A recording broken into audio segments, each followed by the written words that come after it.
Nashville when he plays Minecraft. That's Joe Hughes. That's Joe Hughes.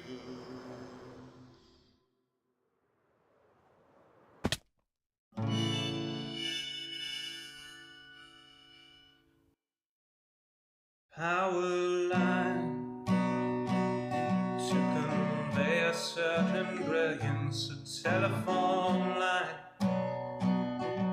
to carry a voice, a metro line to bring us all downtown.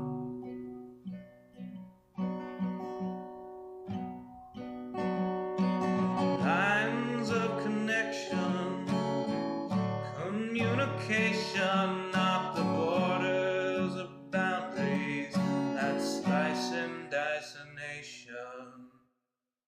Divided by the chalk lines of disreputable history, past failures are laid out as we shrug with absent mystery.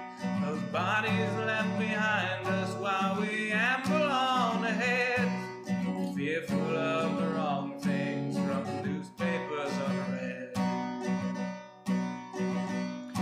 Before I tell you what to do, or you try to tell me, let's all see what's been done and where we could have been. By knowing what's before us, the path might clear ahead, and focus on new obstacles uncharted by the dead.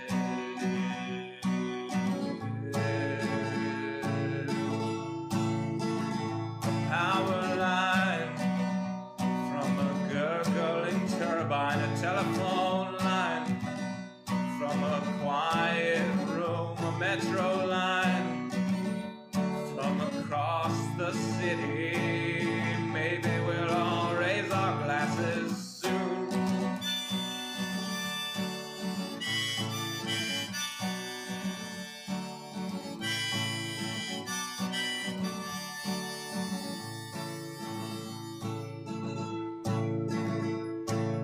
They say across the fence line the grass is always verdurous, but we're not corralling cattle, fearing wranglers about the murders. When we look out past dividers, we're unsurprised to see more folks erecting fences, becoming detainees.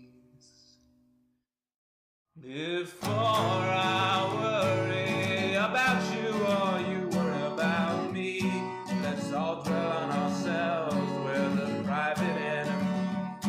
Becoming who we're meant to, virtuous and creative, we won't dread the different, the strange or unrelated.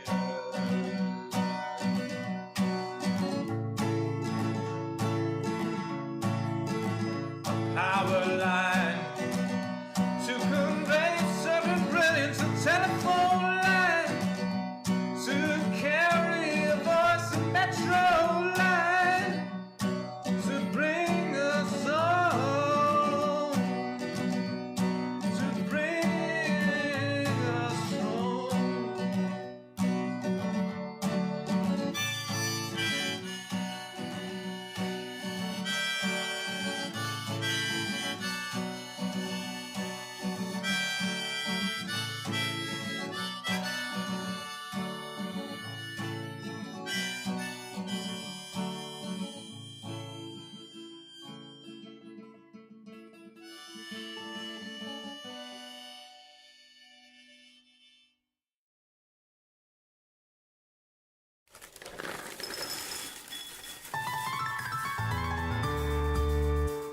The summer is past, but your days keep growing longer. There's no wind in your sails, but the storm's blowing stronger. Walking hard, standing tall, keeping your head up through it all.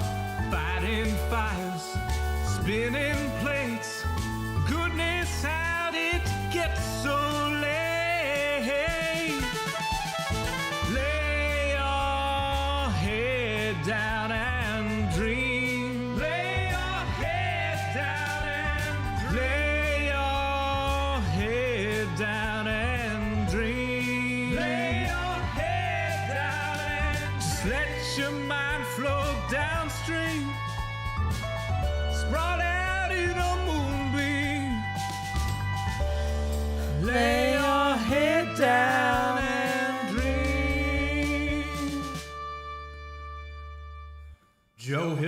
filmed before a live streaming audience. That's us! Howdy, y'all. Joe Hill's here recording as I always do in Nashville, Tennessee, and tonight y'all are my live streaming audience. We got some folks over there in the Discord chat. Welcome, Asteri, the GIF Wizard. Welcome, Dottie Matrix. Welcome, Neen. Welcome in the YouTube chat to Lizzie Smith. Congrats on starting your new care program. Welcome to Miss Gold Fox, Triforce, Devin Crotty, Sorry, Gold Nutmeg, Soups, and Void.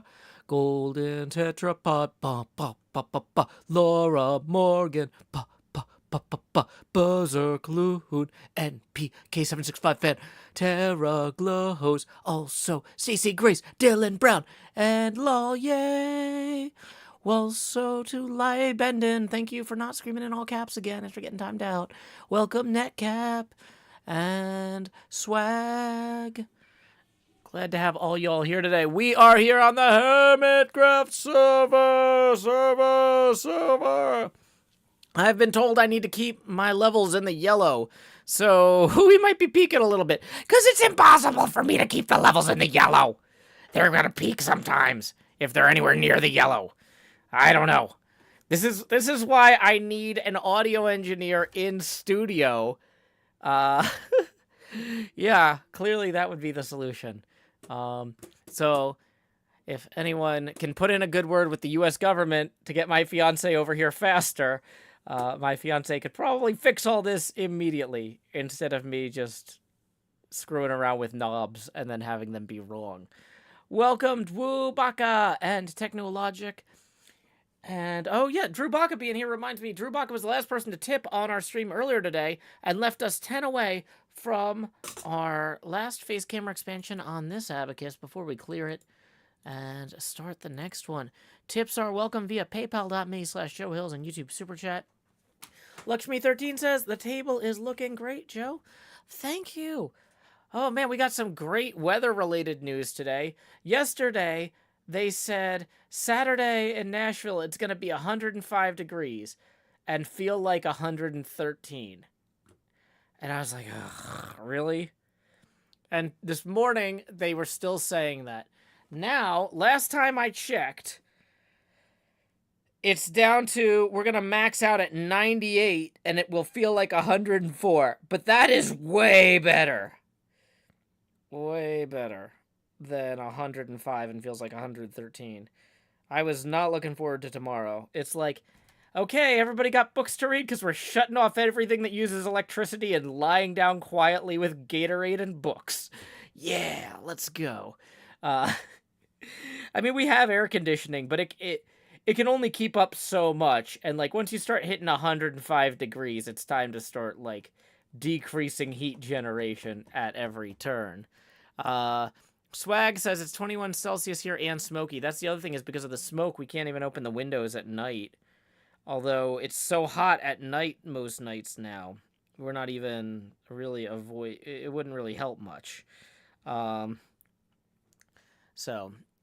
a dog on the internet says it was 100 plus here in Wisconsin the other day. Triple digit temps are terrible. They are indeed. Now, some of y'all might have seen on yesterday's Overflow stream that we were going to try and record with Scar, but we ended up pushing that to today. I'm just going to remind Scar, just went live, and we'll be streaming for about 2 hours. I figure we only need 10 to 15 minutes. So if you want to pop in whenever and swing by my pinball machine, I have some decal blocks we can place on the drop targets while we chat. No rush. Okay. Yep. So, we have reminded Scar that we're going to try and record together tonight, but honestly, this is HermitCraft. Just because something is scheduled does not mean it's going to happen. I don't want to overpromise y'all. But yeah, I did a lot of work on this last night on our Overflow stream, and more work on it this morning on our morning coffee stream. So I'm feeling pretty good about that. We're making progress. I know some people are like, Joe, are you frantically trying to finish this because you want to wrap up the season? No, the season's not ending anytime soon, but Decked Out is opening soon, and I want to be able to go play Decked Out. Rendog's Race Course is opening soon. I want to go do Rendog's Race Course. There's a whole bunch of fun stuff that's about to happen on the server in the next few weeks, and I want to feel like I'm far enough along in my own work that I can go goof off with my pals, right? So this is not me saying like, oh no, season's over, we got to get this done. It's, oh no, bunch of cool stuff I want to do is about to happen. Let's go. I'm so excited about the next few months of HermitCraft. But thank you to Triforce 00111 for tipping 10, who writes expand in 5, 4, 3, 2. Well, that is indeed correct, Triforce, because y'all have witnessed that money go straight to my head with each face camera expansion milestone we hit. But now, like Jacob Marley, these chains I forged in life are about to begin pulling me down to the deep below. Enter the joust. Ba, ba, ba, ba, ba, ba, ba, ba, ba, ba. Lowering the Jopacity now to 90%. At this point, each additional face camera expansion will be accompanied by a corresponding drop in Jopacity. So there we go. Hey, Scar joined the game. I'm going to switch over to recording mode. Let's get rid of that face camera. Let's turn on the recording. He might be hopping in here any minute. So let's make sure we're all set up. Okay, I'm going to turn this down a little bit because I don't want to peek while I'm recording with Scar. Howdy, Scar.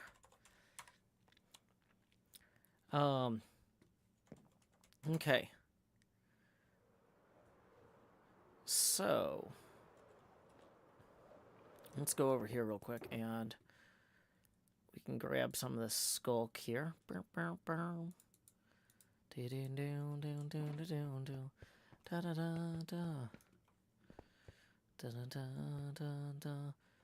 course, I'm about to run out of food as well.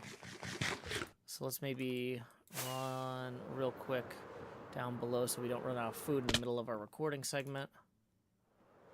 Also, let's grab a second totem. Just anytime you're dealing with Scar, second totem. Porque no los dos. Maybe trace. Porque no los trace on the totems there. Okay. Yeah, Beef and Cleo have new games too. Yeah, we got a lot going on. We got a lot. Joe. Scar! Welcome to my pinball machine. Where you at? Oh, you're so sneaky.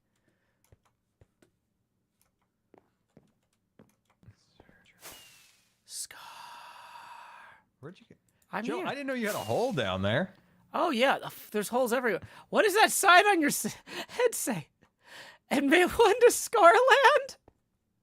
Joe, it's a gift for you. Oh my gosh. That's the You ticket. gotta use the turnstiles. Oh, Stock up on some food while you're there.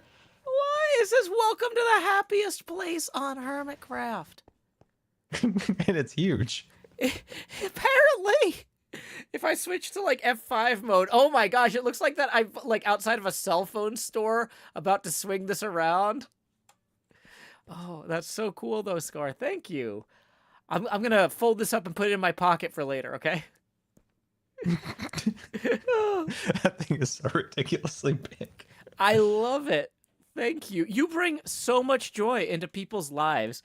And I'm really glad that you took the time to stop by today because I wanted to talk about, I just got back from recently visiting the Vanderbilt Children's Hospital to check out the 8 Gamers Outreach carts that they've got there. 8? They've got That's 8. amazing. I know. Well, okay, so it is a huge hospital. Yeah, it is. Like it's so in Tennessee, a lot of smaller hospitals closed down in the last decade. And so as a result, like the big ones, like at the center of the state kind of, ended up with more, more beds, more kids, a lot to do. Hold on. I'm immediately, sorry. I'm like, I had my notes open and I like lost them like as you flew in. So we can, well, you get your notes. yeah. That's awesome that they got 8. I don't know if this is true, Joe, but it seemed like Gamers Outreach reached out to the hospitals, specifically the ones too that the Hermits asked for, and they were like, "How many would you like?" And some people were like, do you think we could just have one? And then some were like, hey, can we have like a 10? And they're like, sure.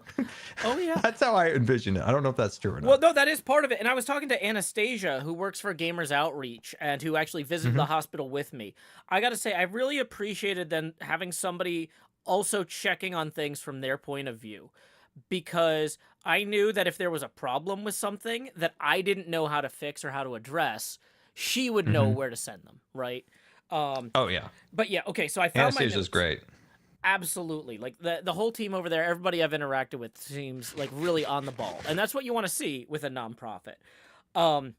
Yeah, so Vanderbilt Children's Hospital has 345 patient beds for kids. Now they also have 1,000 outpatient kids come through every day. They don't use the go-karts for those. My daughter was one of those kids. When she needed her tonsils and adenoids removed, we went through the outpatient surgery center at this children's hospital. And that was why I put their name in, because I knew from experience that like they did good work. They seemed to really care about the kids. They were really supportive of the families, which, you know, was me in that case, you know. And so they were saying, though, the 8 go-karts are just focused on the 345 patient beds. But 2 of them are dedicated just to CF and EMU patients, cystic fibrosis. Yeah, go on. What is that? Is that epilepsy monitoring unit? Yeah. So the other epilepsy one? monitoring unit. So they said that for the epilepsy monitoring tests, the kids have to stay in one place for an extended period of time. And so Been there. Yeah, I'm sure I it's know not that. great. And they said being able to have enough carts that they could keep 2 set aside just for the cystic fibrosis tests and the EMU tests were really helping the kids who were there for extended periods of monitoring to not just like get stressed out and like, you know, start getting agitated and, you know, which could possibly invalidate the test, you know? Yeah, especially with the monitoring for epilepsy, because at least when I was in that unit in my hospital, I was there for 4 days. Oh, jeez.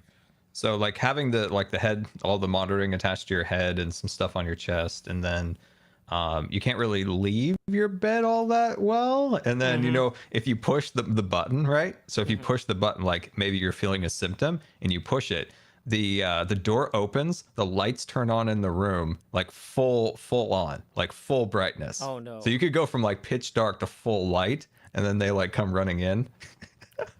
It's crazy. So if a kid gets a break for playing that during that process, like you said, that will help, I would assume, in the testing, that they're not kind of like agitated and frustrated and stuff like that. So that's cool. I'm glad a cart went up to that unit, because that can be very, very isolating in there. Oh, I'm sure. And, you know, well, before we get too far into this, I actually brought some blocks so we could work while we talk, just because, you know, YouTube is a little bit of a visual medium. What you've accomplished and what all the hermits have accomplished is so cool. I don't want people to just tune out because it's like us standing here, you know?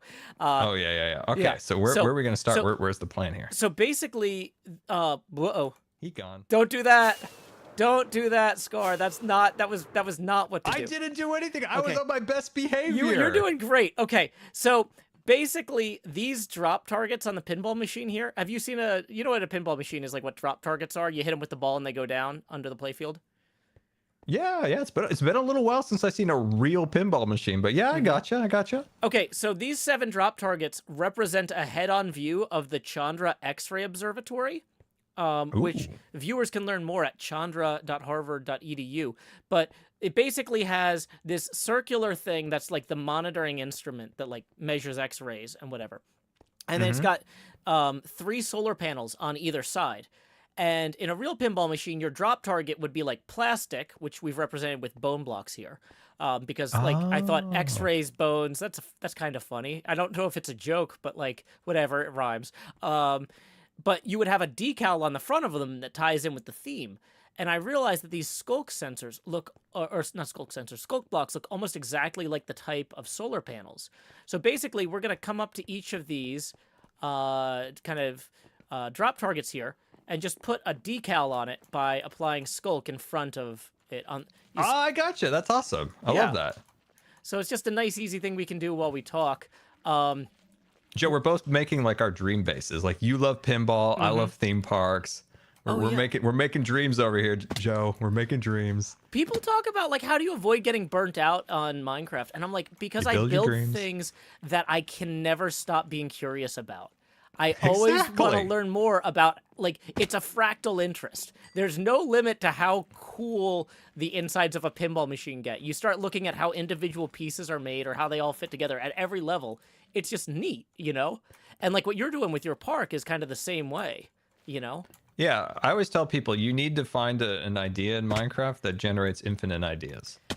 And like your pinball, like there's so many different facets of this machine that you've incorporated that you can just go forever. It feels like same with me and my theme park. I just go and go. Oh, absolutely. But back to the hospital thing.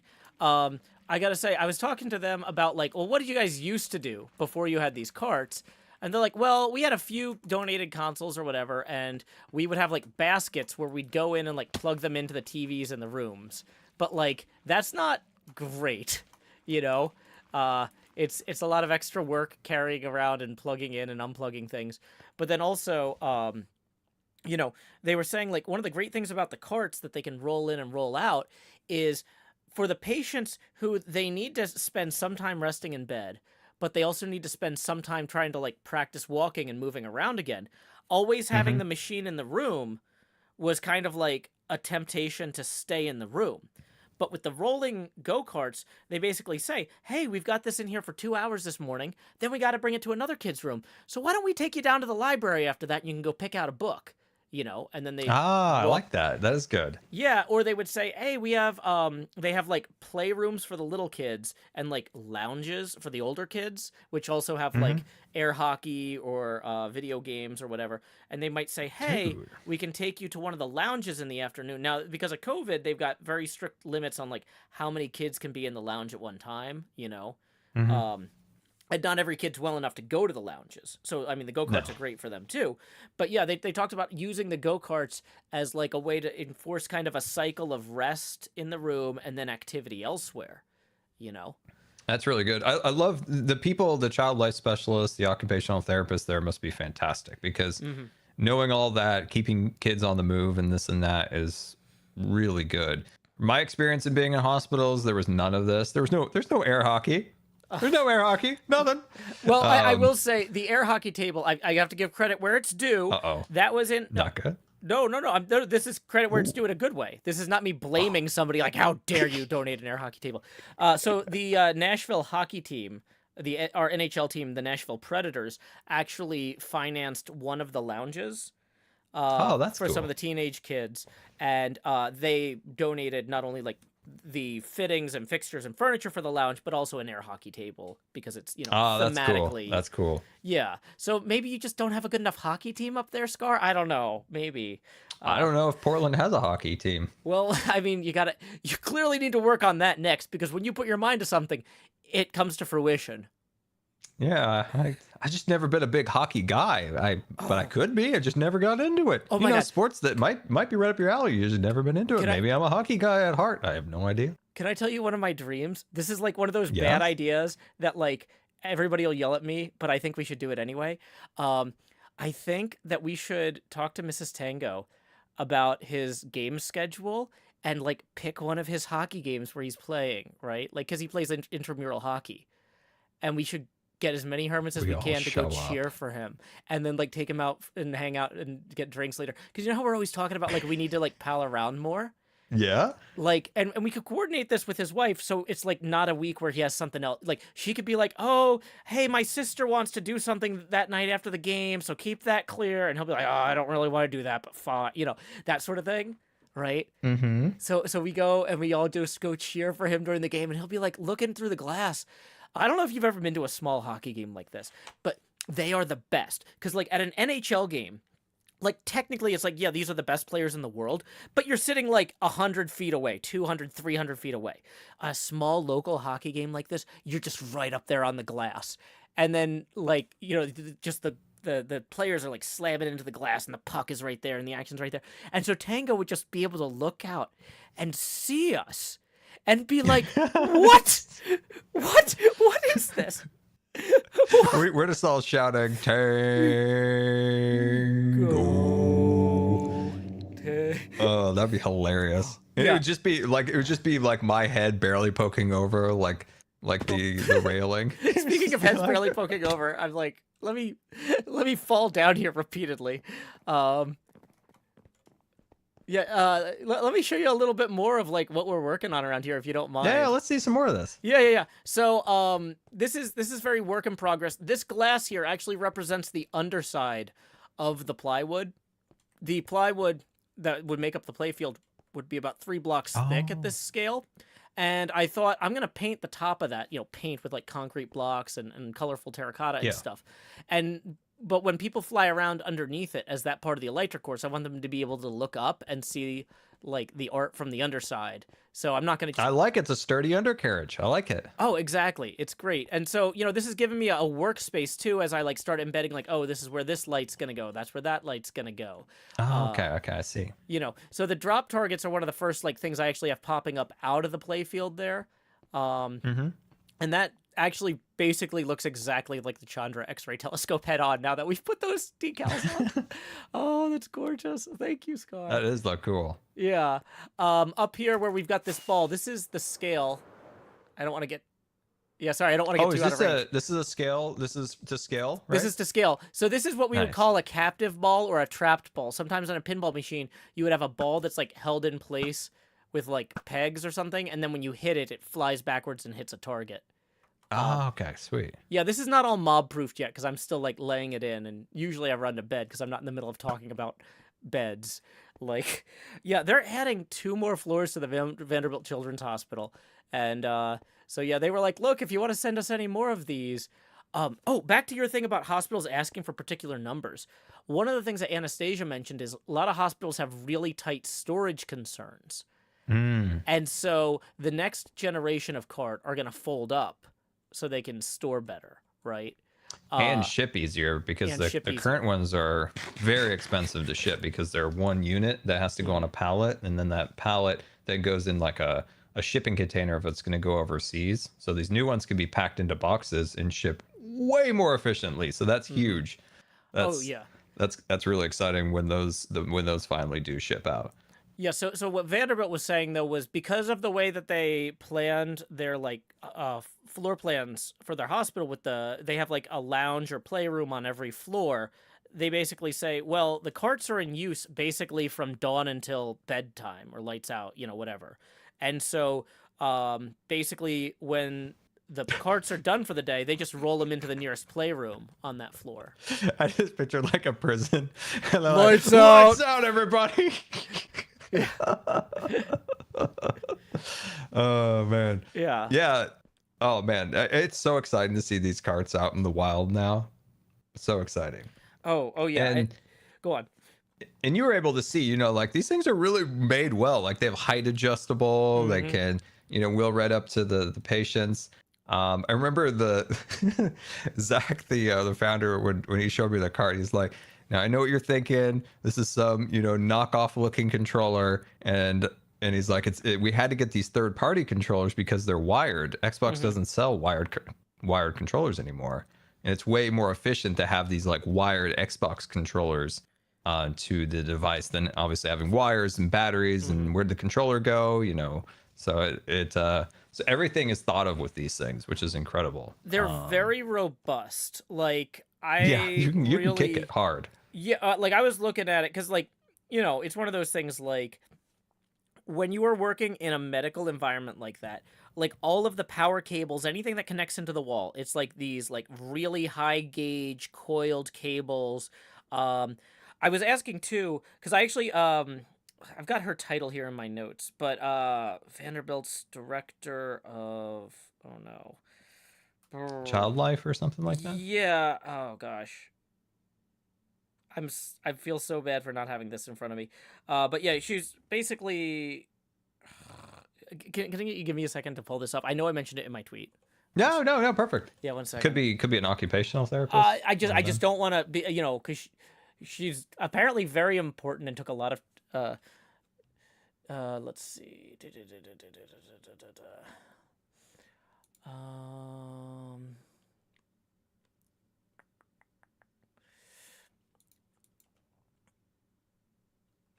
I did not write this in my tweet because I'm a moron. let me check. I put it in the Discord. I wrote it down somewhere, Scar. This is gonna kill me. What I want to know, or I need to follow up with Gamers Outreach. I think the carts going to the UK are either like preparing to go or already on their way, which is exciting. And when you said space earlier, that was a big thing with the UK hospitals. Some of them had to like figure out where they were going to put them. They have a lot tighter like room constraints there, so they figured that out. But they worked through it all. And I believe the carts in Sweden have been delivered. Oh wow, I already. believe they have. I don't know about Germany yet. Germany, last I heard, they had to get a translator. And then once they had the translator, then they could work with the hospital easier. And so I'm going to follow up with both where the UK carts are and how Germany's panning out. I believe the Australian carts are delivered. Anastasia explicitly mentioned the German translation thing was something that they were She like, did? yeah. Like that was a challenge that they had overcome. And so Good. I'm not sure where they are in the delivery process, but like the communication barrier has been shattered. They're now Fantastic. Yeah, the with last I heard, they were getting a translator sorted out. So that's good. That's exciting. Yeah. Oh, okay. So I've got it here. So the director of Child Life and Volunteer Services at Vanderbilt Children's Hospital is the one who actually gave us the tour, and Nice. no, she was talking extensively about like how like big an impact this was, and like how much they appreciated us, and like I'm not used to being treated like I'm important. And I also felt kind of silly being treated like I'm important because I was there representing and on behalf of the viewers, our audience. I was there to make sure that their money was being well spent, which is, I admit, important, but like it was a very, very interesting experience, being shown all this behind the scenes stuff. We actually got to meet somebody from their oncology department who was saying that they are continuously maxing out their allotted carts. Like some days they have a waiting list, like, hey, if one kid decides he doesn't want to play it, they're like, that's fine, we got another room to take it to right now. We got another room. Yeah, it's like if this kid wants to read a book, good for them, we're going. Like, we're going.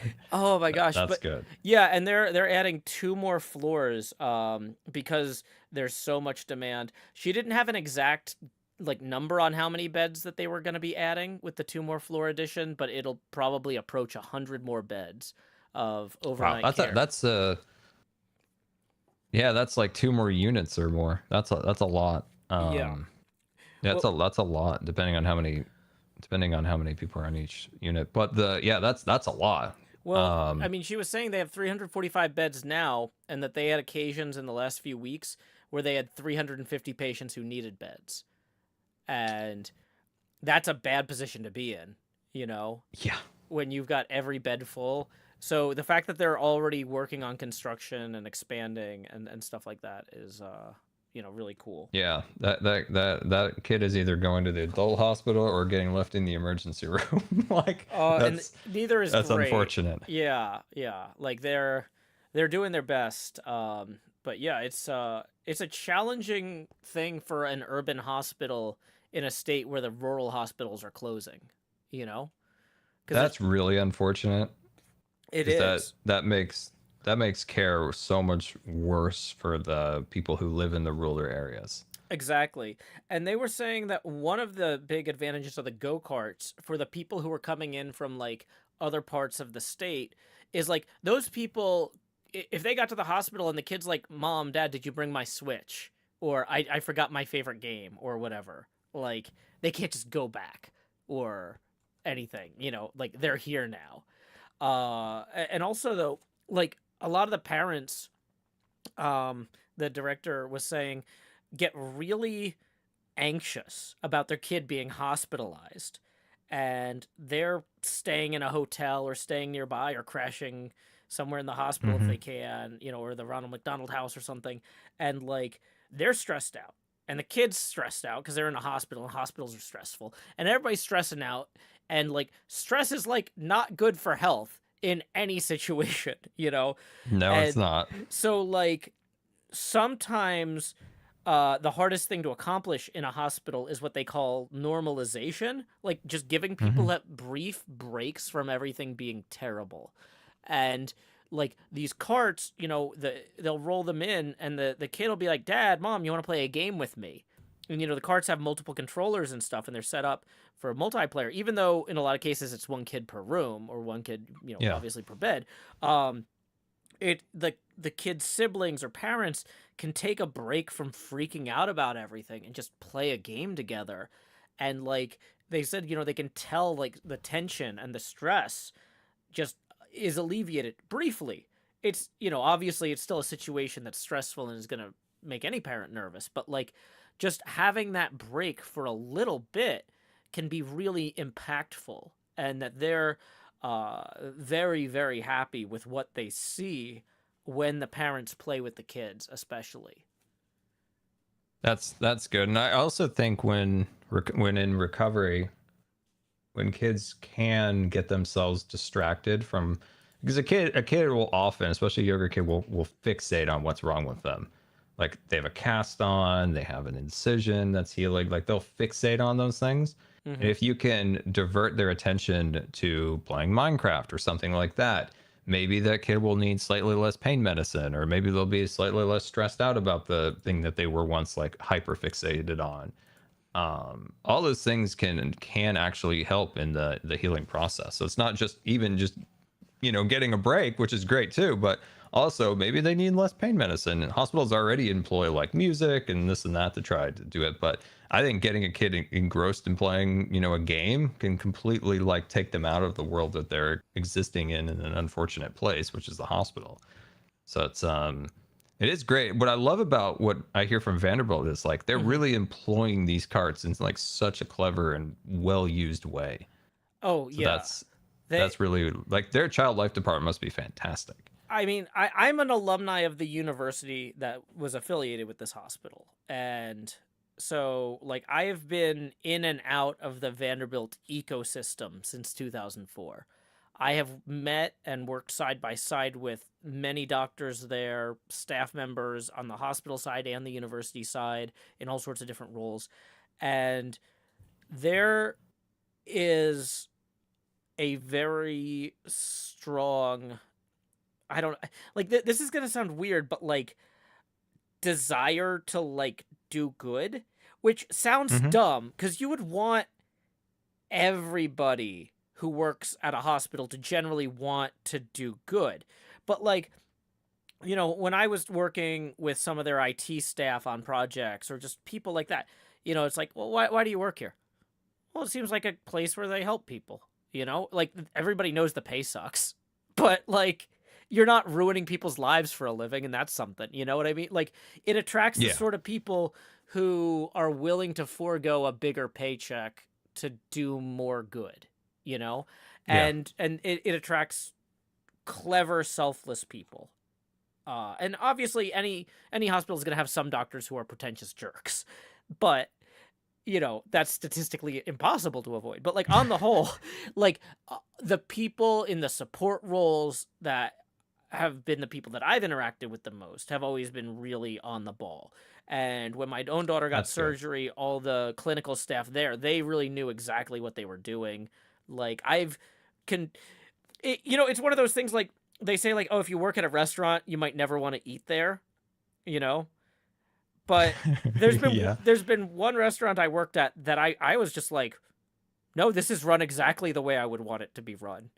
You know, like I had been working with people from Vanderbilt hospital system for years, and when my kid needed surgery, I'm like, well, I'm obviously going to take her to that one. Like I've seen how the sausage gets made, and it gets made right. You know, that's good. That's good to know because. Yeah, my experience in children's hospitals weren't always the best, so I'm glad that Vanderbilt's doing it right. That makes me happy, and to know that they have all these carts that they're putting to good use. So that is really good to know. Yeah, and like I get the impression you mentioned when you visited your hospital they were just getting the cards. So they didn't have all these success stories and stuff to share. So that was one of the reasons No, I wanted to no. share this with When I you. visited, that was the first Gamers Outreach visit that Gamers Outreach has done since the beginning of the pandemic. So that was their Mhm. first one, and so then they had just received. So the children's hospital I went to was in Randall. It was Randall's Children's Hospital in Portland, Oregon, Mhm. and they had just received them. And what was nice about that is like they had just gotten them, and Zach and Anastasia were able to give them like right then like a ton of information on the carts. Mhm. So that was really cool to kind of see like them working through some ideas. Like, do we give the kids internet access? Do we not give the kids internet access? Do we allow mature games? Do we not allow mature Mhm. games? You know, all sorts of like really interesting like questions that I thought were quite fascinating. Like they were trying to figure out because Mhm. this was way new for them. They were like, wow, these things are great. Like we're just scratching the surface on what we could do, which is also that's interesting to kind of see where they were going and then to see where you came from, where they had the carts, they've used the carts, and they're Yes. now being well used. So they have a lot of like feedback and knowledge from their use with them, which is great. Yeah, because Vanderbilt got the carts months ago, but they didn't want to have too many visitors while they were still doing a lot of COVID precautions. I mean, even when I was in there, like I was wearing like an N95 mask, and it Yeah. was serious stuff. Um, but like I gotta say, one thing that they had figured out too was they're like, okay, yes, you can open up the carts, and there is like a hardware toggle for allowing internet access that's like locked inside the casing, right? So Yeah. there are some kids who, if somebody is technically like considered a ward of the state, like if their parents committed a crime and they're like in the foster system or something like that, Mm-hmm. they're legally not allowed to have internet access unless certain situations are met or whatever, right? Okay. So what they've done at Vanderbilt is that they've allocated like, okay, certain carts always have internet access, certain carts never have internet access, and we make sure that kids who can't have access to the internet, they never get a cart that can. And so they never see us open it up and turn it on and off, right? There's just, we roll in the one that doesn't The have kids it. are crafty. They'll figure a way into there if they know that there's access. Oh, absolutely. Yeah, that's going to happen. Like if oh wait, there's a switch in there that you can flip and all you got to do is unlock it. Well, let me We were kids at one point, Joe. We know these things. Oh yeah. Like that's the thing is like when my own kid's like, "Oh, you could get me a phone. It'll have parental controls on it." I'm like, "Parental controls are meant to teach children how to defeat computers." Like, and you're not old enough Their yet. first hacking. Yeah, like I know exactly how to break all of this stuff and you're going to know it too. And like but we're not there yet. We'll get to that later. That's hilarious. Yeah, that's yeah, that's hilarious. You posted the thing. Yeah, that's really cool. But yeah, so that way though, kids who don't have access to or who wouldn't be allowed to have access to the internet still get to play games and still have access to carts. That's really good. You Yeah. know, they just have them restricted. Yeah, I know at the hospital I went to, they decided that while we were there, they decided we'll allow teenagers who are appropriate age for the appropriate game to play the game, but with their door closed. So if they wanted to play Call of Duty, they could.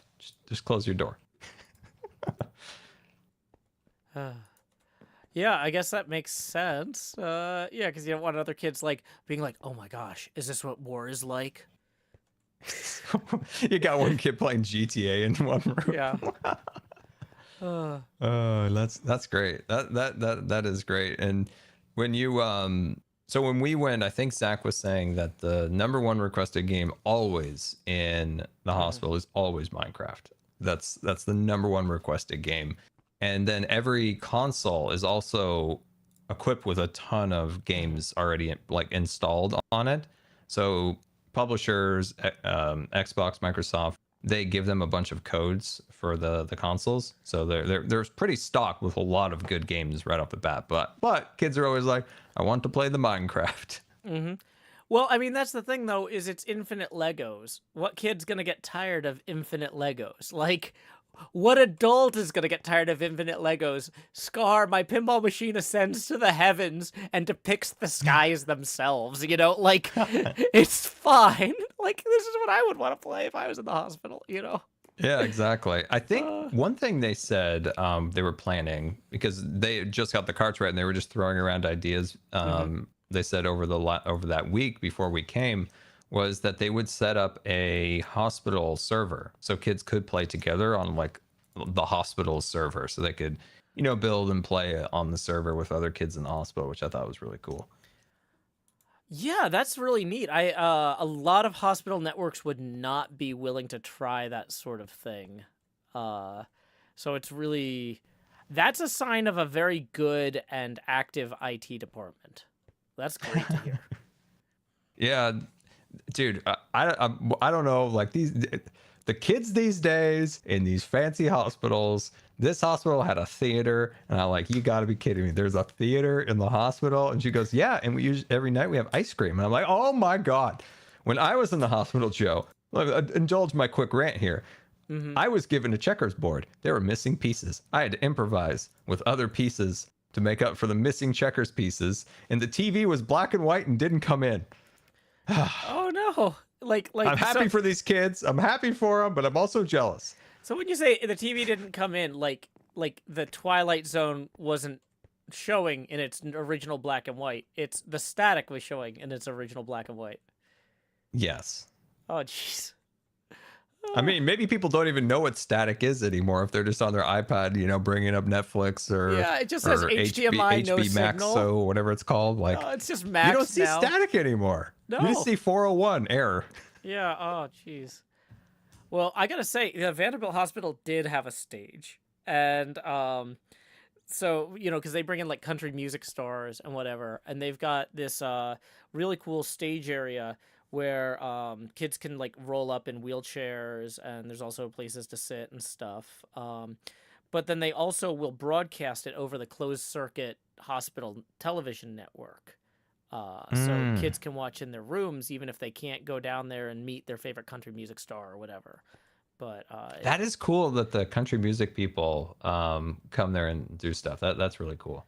Yeah, well, because Nashville is like such a musical, like we're a cultural city, people here make entertainment.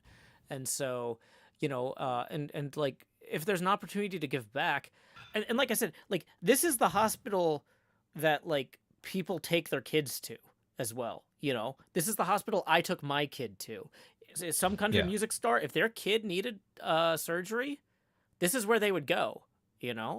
And so like a lot of us locals will have like a personal connection with this hospital, and we'll want to repay that any way we can. I'm so grateful to you and the other hermits and our audience for creating this opportunity where I could suggest this hospital and get them 8 carts, which is just this beautiful, wild gift well beyond my own means or capabilities. Like it's the coolest thing I've ever done, possibly. And all I did was say, yeah, this kid's hospital could use some of these game stuffs, like, and then I gotta say, our audience showed up. Our fans, our audience is so generous. And like, I went in there and I took it very seriously. Like, I'm here partially as an auditor. If there's something wrong, we've got somebody here from Gamers Outreach, and I'm going to bring it up with them. I'm going to bring it up with the hospital person but like no imperfections noted. Like they're nailing the execution on this as far as I can tell. Like, yeah. And they, like you said that earlier that, they treated you like special, and they should. Like, you donated to that hospital probably anywhere from like $25,000 to $40,000 worth of equipment. And that's a very collective view. That's a very collective view.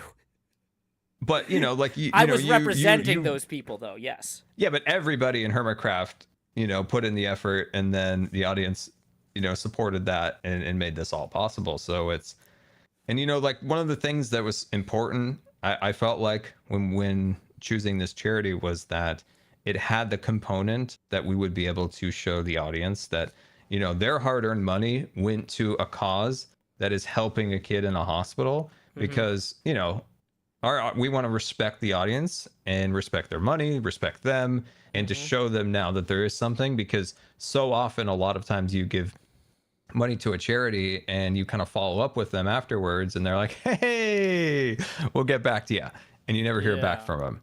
And this way we can show like this is an actual piece of hardware. There is a kid 24 hours holding a controller to a go-kart that we donated 24 hours a day. There is some kid around the world with that controller playing. And we have, I don't think, what's the old saying that they said in England? The sun never sets on the kingdom. Well, the sun never sets on a Gamers Outreach cart. There's always somebody playing it. Oh my god. The sun never sets. So there's always a kid somewhere in the world playing a game in the hospital, which is really cool.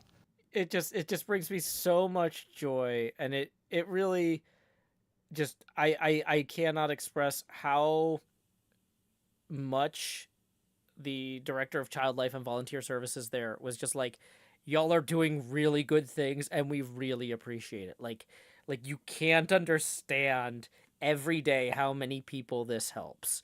Like we witness it and we don't, but we're not them. We're not feeling what they're feeling, but just like seeing what they're feeling and trying to explain it to you, we're coming up short. And so like I'm like third hand trying to explain this, but like I just want everybody who did contribute to this October charity event from last year to really know that, you know what, I showed up and did my diligence, and this was a good thing that we all did. It's great. Yeah, and it I don't know. I think it's one of those moments in HermitCraft history that will go down as like, you know, something really cool that we all did together. Like covering Doc's Perimeter. There's always fun when we all get together and do something. Like when we go yell at Tango at his hockey game. This is on the top. Like, so yeah, it's cool, and I can't wait for you know, the hermits in the UK to get that chance to go and see the hospital and the carts that are being delivered there, and yeah, it is really cool. Like, hopefully we'll get very soon a map of all the locations that we delivered to. So a little like overview of the world, and then little pins stuck in the map of all the locations that we have carts. So that'll be really cool. And then yeah, I think that'll be a nice way for the audience to be like, wow, look at that. Like, we're all a part of something really cool. Oh, that's so exciting, Scar. Thank you so much again. You know, as I've told my audience in the intro, like every hermit helped, so many members of our audience helped, but Scar, you spearheaded this, and that deserves attribution.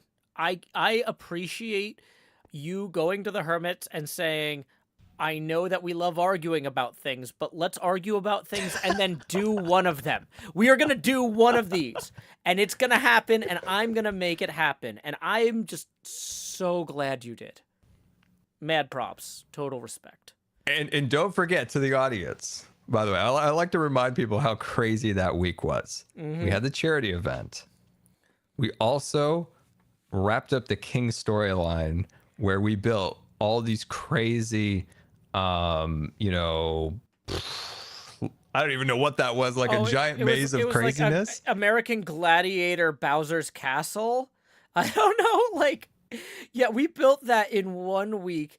Oh no, my Patreon Discord was asking about this. Like, did you guys intentionally plan all three of these things to happen at once for just maximum fan excitement? And it's like, we planned three things and we didn't really look at a calendar very well.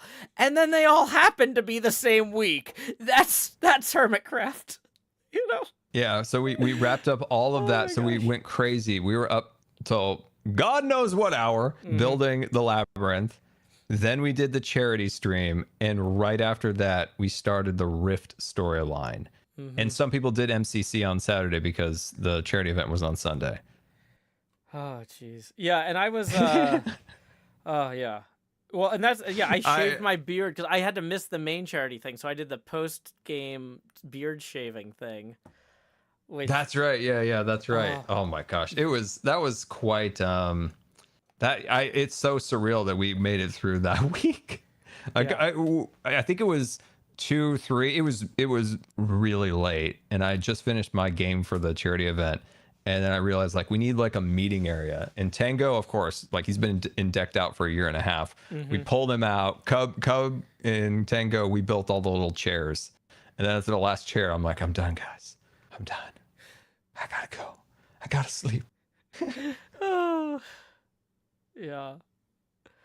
Well, thank you again just so much, Scar. And whatever your next whatever next project you want to spearhead, I want you to know you have my full support. I know that's not worth a lot because I am politically a stick of dynamite, but I am very, very excited to back whatever you do next because you pulled this one off. It's whatever the next charity event is. It's gotta be the right thing. It's gotta hit at the right time. And when that comes, yeah, we'll do it again.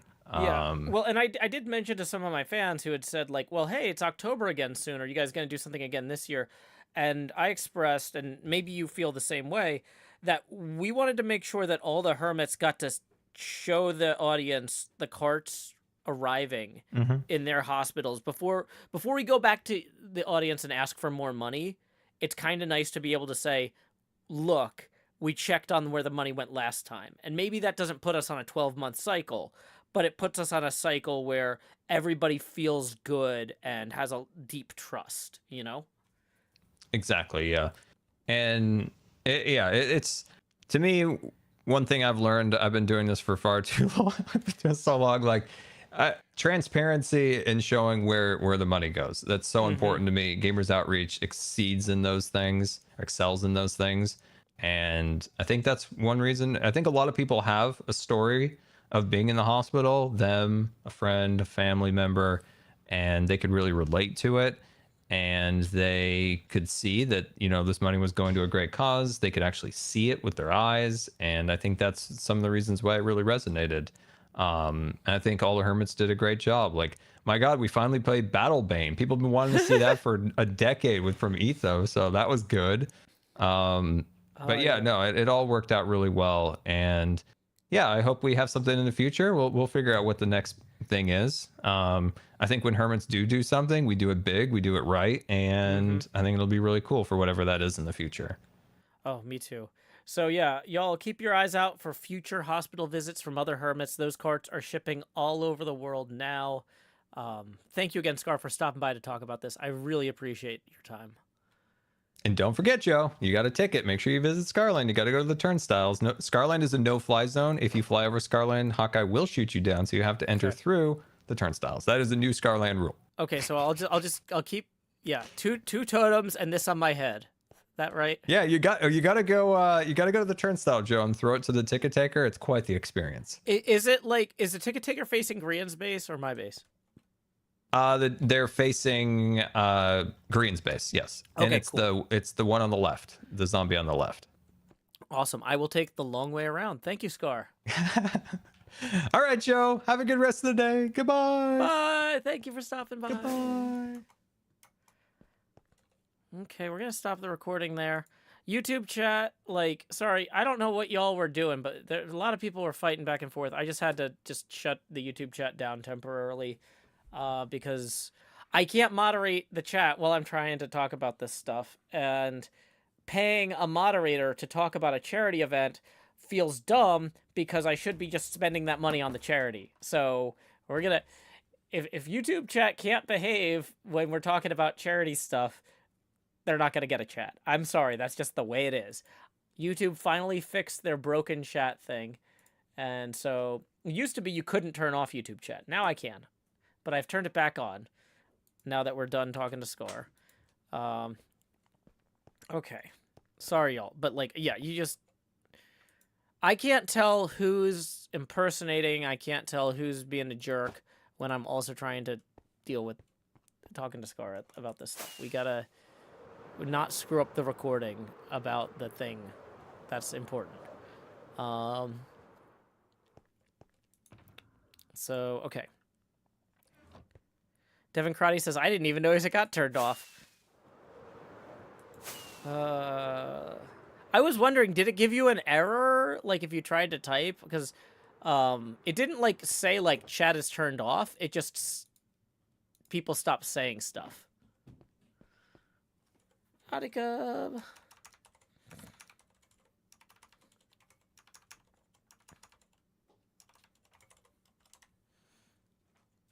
Gave me an error when I tried to send a message. Tara Glow says, makes sense, Joe. No problem. Stacy Grace says it just wasn't showing up at all. I just showed up late and didn't have a chat window. Gotta go do some replay mod. DDIL. Oh. Hey. Need anything before I go?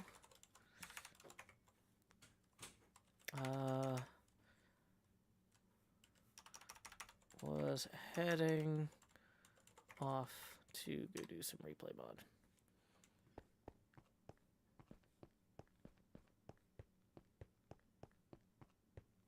Yeah, I don't like turning off the chat. Okay. Oh, let's switch to recording mode. Oh, hey Cub, Joe. you're literally right here. Hi. What can I I flew do here for you? immediately, Joe. I got something for you. I got a new counterfeit croissant for you to try out. Okay, I'm not hungry yet. So let me do some quick calisthenics. 1 and 2 and 3 and 4 and 1 and 2 and 3 and 4 and 1 and 2 and 3 and 4. Okay. Maybe if I take some damage here. Bro. Yeah. Bro. Smacking into some stuff. You got it. You got it. You got it. Okay, I'm slowly getting hungry. There we go. Okay. Counterfeit got it. croissant. Yum yum yum. Oh, it didn't teleport Delicious. me. No, it's actually just bread, but it's counterfeit croissant. Oh, I thought it was gonna be like a reskinned like chorus fruit. Okay. I mean, No, this is still we're not good. that complex around This here. is still good too. This is still good too. Okay. Thanks. Oh, that was hilarious. You were just like, oh, here I go. Yeah, I was like, I'm gonna be down there in the hole. Let's psychologically prepare. No. How's this project coming, Joe? How's this project coming? I see you got some Oh, stuff really building well. up now.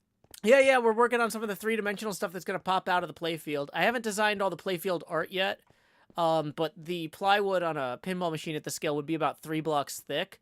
So the glass represents the underside of the plywood. And so you'll see that I've got like lights and stuff that are kind of rising up out of that. Oh, very nice, very nice. And then this would be like flush with the surface that'll be like painted and stuff. I've started experimenting with like some rough coloring on the paints with like these reds over here to indicate the Gotcha. infrared rollovers. We've got a trap ball that'll go up there, or a captive ball representing the UV Yep. light. You know, Joe, I'm wondering, yeah. have you considered like adding like actual lights in places in the Yes. So like under here, you see how there's like just plastic or glass here? So on a real pinball machine, the playfield itself would have like glass or plastic, and then clipped underneath would be LED lights. So I'm gonna try and install maybe some redstone controlled lights or something underneath the playfield later. But for right now, I'm just kind of doing the plastics that are called inserts that would go on top of those. Gotcha. Yeah, I would consider maybe trying out some skulk blocks, because they can detect like when a player's nearby. They could potentially, like, when the player would like walk by, if they're like quote unquote the pinball, they could like light up the area. That's when a they're cool nearby. idea. Yeah. Well, I was actually using skulk blocks over here to represent the solar panels on the Chandra X-ray telescope observatory. Yeah. So Scar and I just put these in. I'm using bone blocks for the plastics because, you know, X-ray bones, it just kind of felt good. Yep. Cool, man. That's cool. Yeah. I'm glad you're making progress. I'm glad you're making some progress. Oh, It's me looking too. nice. Me too. I like, there's so many things like Decked Out and Ren's Boat Race and all these mini games I want to play. It's like, I got to get my work done so I can go goof off. Yeah, for sure. Yeah. That's cool, man. That's really cool. Well, thank you so much for the counterfeit croissants. They were delicious. Yeah, I'll give you a few more. just in case you need some. Great, because, yeah, For I the road. already ate both of those. So, yay. Thank you, Cub. Hooray. All right, man. I'll let you go to get your replay mod going. Or Awesome. cut down. Yeah. Thank you so much, Cub. Have a great night, man. Cheers. Cheers. See you, Joe. Bye. Well, that was fun seeing Cub. Just as a reminder, tips are welcome via paypal.me/JoeHills and YouTube Super Chat. I know I haven't been talking to the chat much this stream. Nymph, why are you constantly telling people about the rules? Like I don't know. Like, I keep checking. It looks like you're acting like an impersonator would act, who is trying to get you banned. And it's like, that's stressing me out. Like, you're not a moderator. Don't tell people about the rules. Like, it's fine. I'll deal with them. But the thing is, sometimes people do that when they're trying to get other people banned. They'll be like, haha, I'll get this person banned who's a longtime member in good standing by acting like a cop, because Joe hates cops, and then he'll ban them. And so, like, I keep thinking someone's screwing with you and clicking on the name, but then it's joined May 12th, 2011. So I'm like, well, I think that is Nymph. So what's going on? Like, yeah, okay, you'll stop. Awesome. Thanks. It's really throwing me off. Yeah, get out of your camp counselor mindset. You're not on the clock. You're not on the clock. This is a place to relax. Yeah. Okay. Cool. Yeah, just... You can chat, you can chat and enjoy the show, but yeah, you're not here to work. Please don't work, because, yeah. And welcome, Josh, just Josh. We just had a great recording with Scar that we're about to go do some replay mod work around. We're gonna disconnect real quick, and whoops, why that was the wrong? I clicked the wrong thing there. Disconnect. Okay. So we need to go connect here. Josh, don't worry. This will be in the episode, because Scar and I were just doing a recording about Gamers Outreach and the go-karts.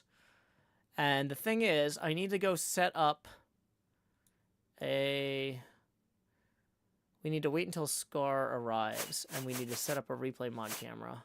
This is the intro of the stream, giving it time to load in.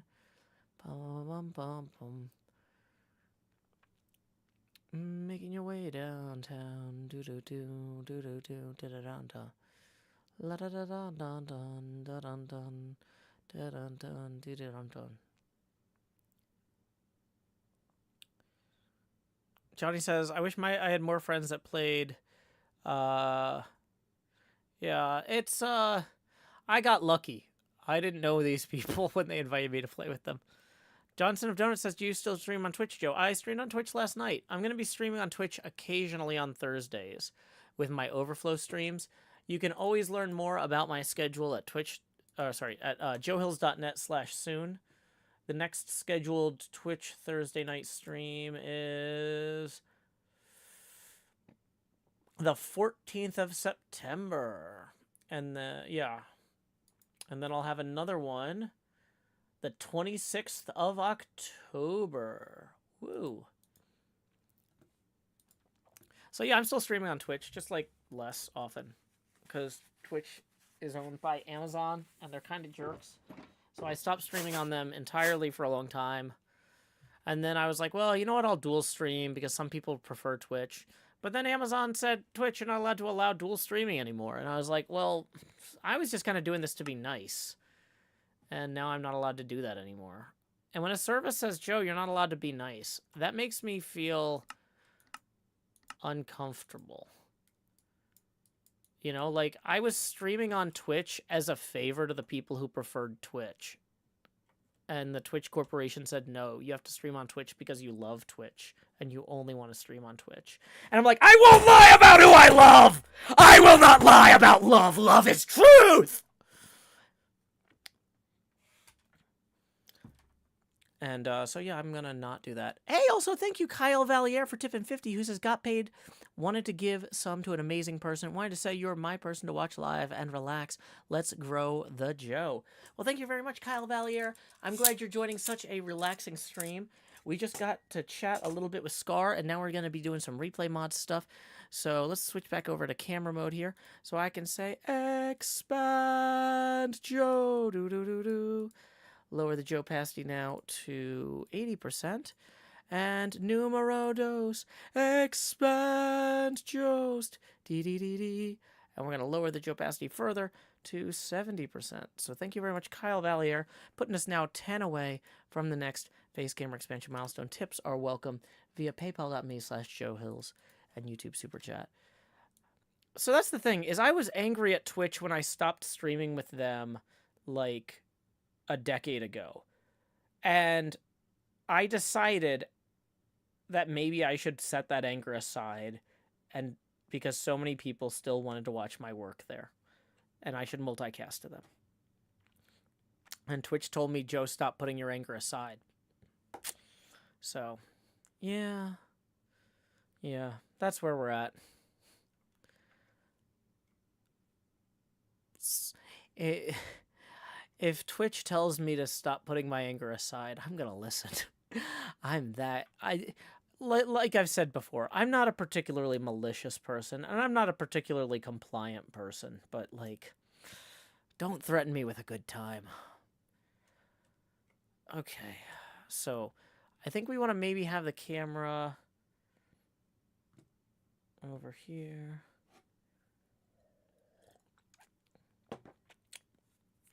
Kindle says, I thought it was the demise of Beam that caused you to return to Twitch. Well, I was streaming to Twitch and YouTube. I was multicasting for a long time.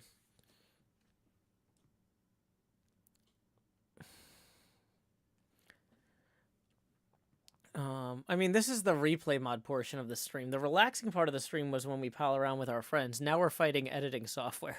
So, hyperventilate enthusiastically. Okay, so let's figure out where... So Scar is going to land somewhere around here. What I want to do is maybe have the camera... here's what I think I want to do is I want to set this up. So how deep in this is there? 33 minutes, right? I want to set this up so the camera just kind of slowly drifts. Now the question is, how long is Scar actually here? Scar's not actually here yet. Wait, no. Is he? Yeah. Okay, so there's Scar. So Scar is now here. And we're talking. And what I want to do is I want to have the camera zoomed out in such a way that we can have Scar and I in frame, but I can put footage and pictures of what we're talking about up there on the screen. Does that make sense? So, like, you can see Scar and I are here.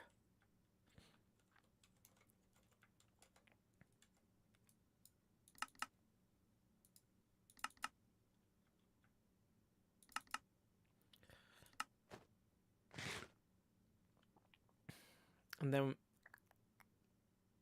we're stand and talk for a long time. So we're going to slow this back down to 1. We're going to have the camera move a little bit down like that. Maybe.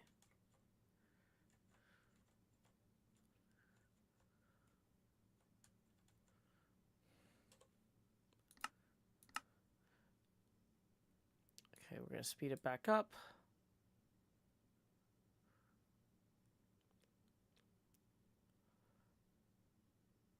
Okay, that was a total mistake. I thought this was when we were about to switch to where we were going, but, like, lowering this to 1% now. Let's put that there and move that, remove that. Okay. We spent a lot of time standing here talking.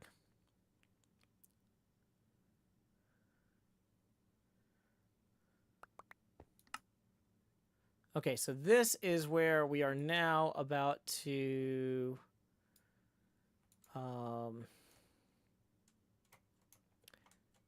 we're about to start working on these decals.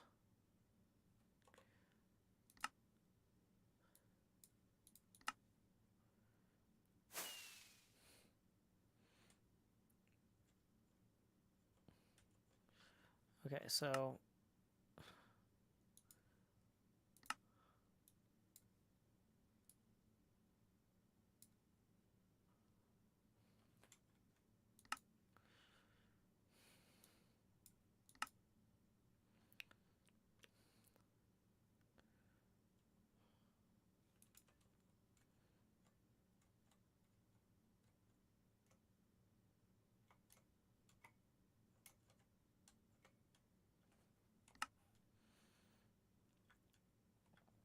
let's see, from there, I feel like we want to come around. If I need a way to turn off beacon effects better, but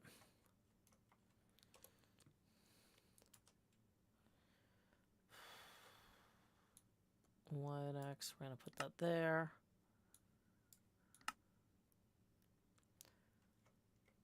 And we're going to kind of come up to here.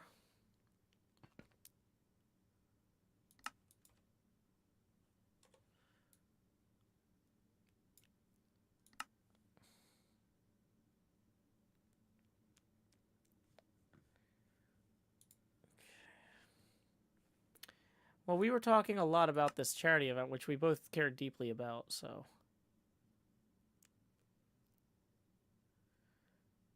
So the idea is that we want to make sure that we have this screen and frame all the time so I can edit in pictures and video and footage from the event. Oops.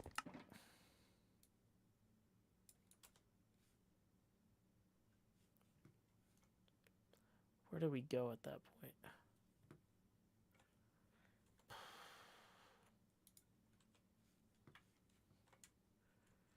Oh, we're just down here. Okay.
I almost feel like at this point here, we need to be kind of looking. The replay mod looks like long exposure laser art. Oh, you have no idea. It's the longest exposure laser art.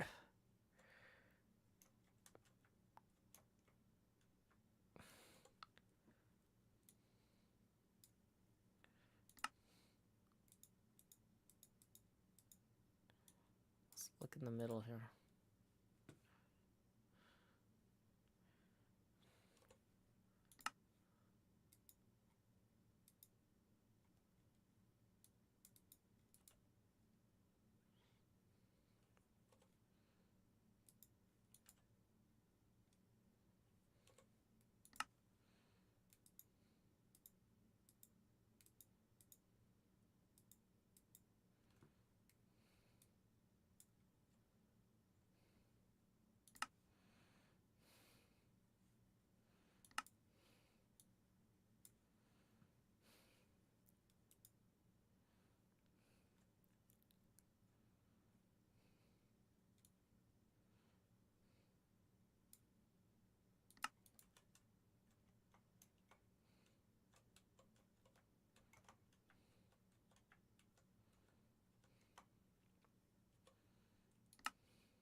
So the problem is I really need to pull this back to down to here so that I can have...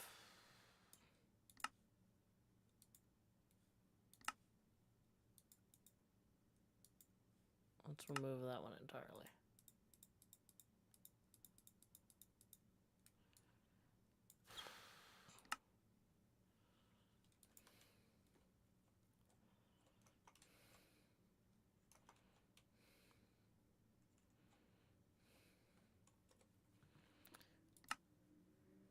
Okay.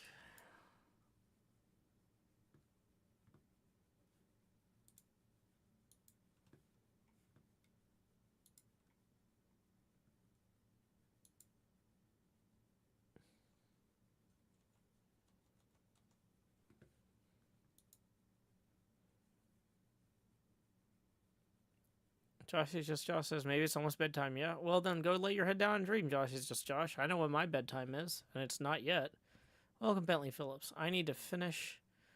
Stephanie Hall says, loved yours and Quinn's episode and Beef's episode today, just perfect and whole. Yeah, I was glad. Glad that got in there. We don't normally expect to end up in Hermit's episodes because usually we try to catch people before they start recording.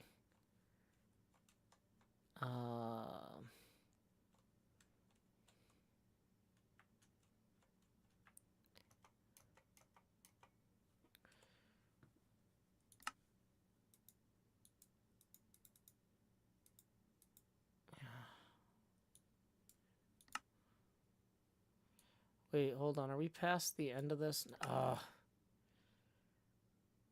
Okay, we need to put a marker here.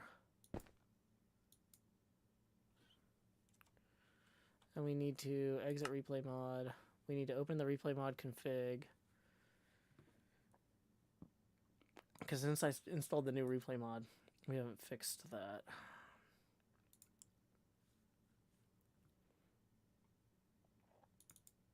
Replay mod, render settings, timeline length. Let's increase that to an hour. Now, do we have to completely reload this, or...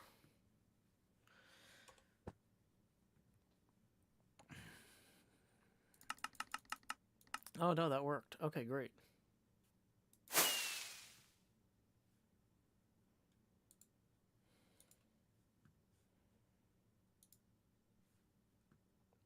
Yeah, this is not a place to seek psychological help.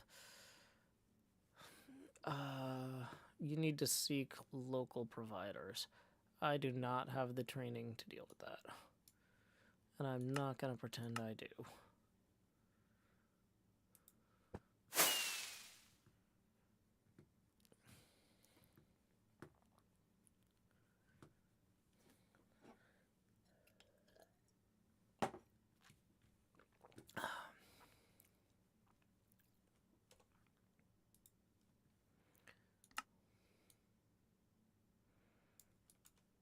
Uh-oh. Where are Scar and I by now? Wait, okay, so now we're over here.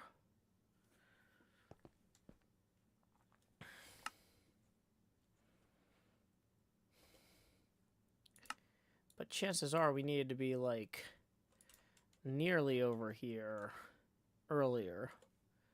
But how much earlier?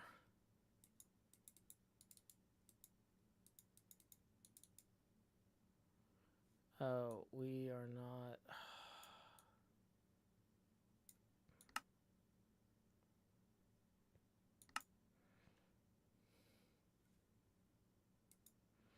Oh, this got thrown off by the thing passing the 30-minute mark. Dang it. Okay. So, can we jump back to... Oh, not unless we...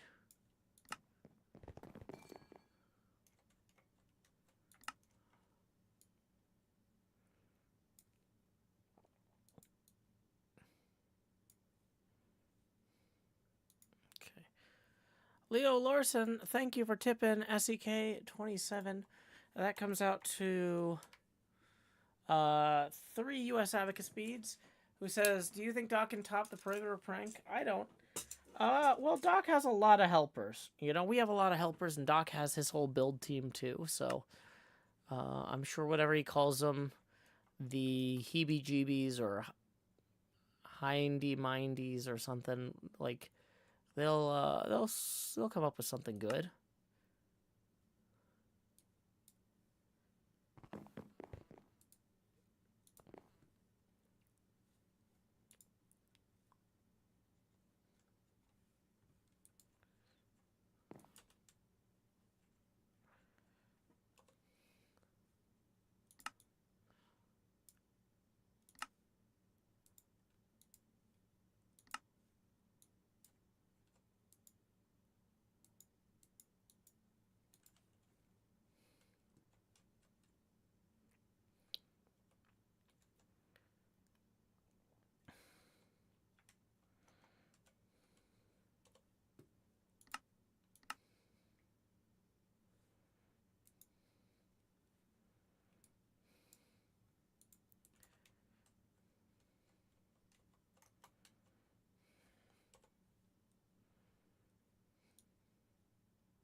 Lay Your Head Down and Dream Reprise hasn't been posted on Spotify yet.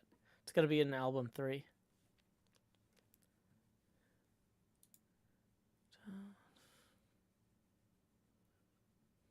Welcome, Grosson.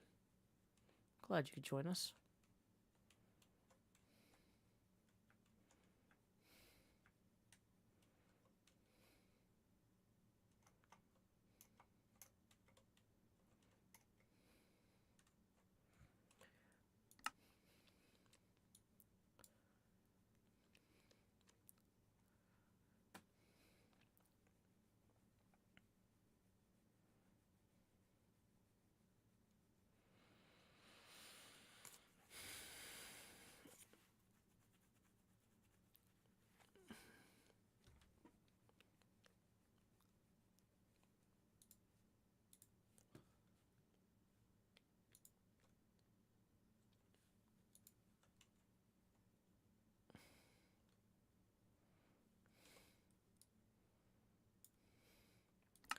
I'm gonna hate myself by the end of this editing process. Having all of these shots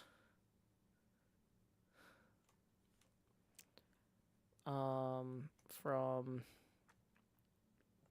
this far out is gonna, having all of these shots with the camera moving and then having to superimpose stuff is gonna make me very upset and miserable. Okay. Do we have a name for the album yet? Redacted Hills Sings Joe Hills Volume 3, probably.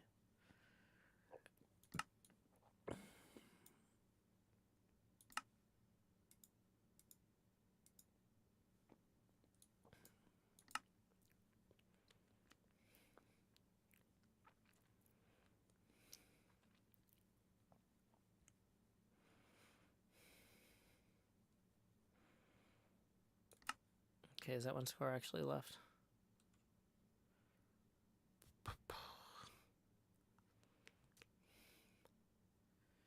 Okay, so let's go ahead and put the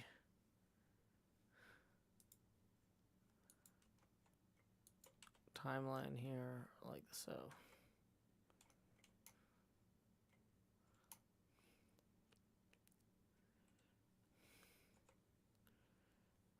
Okay. So what does this get us? 46 minutes? Jeez. Okay.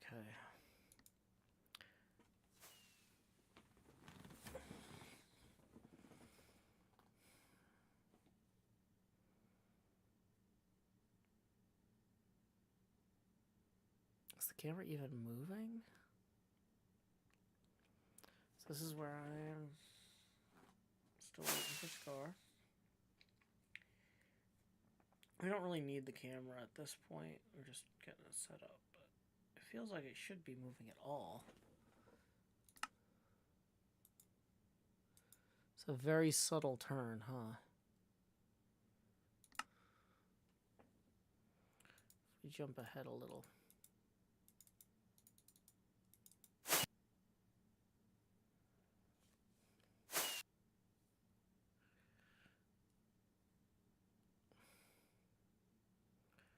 Didn't really jump ahead much at all.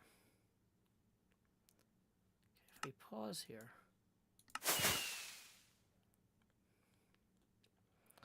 That's a good place for it.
I mean, this is going to be very...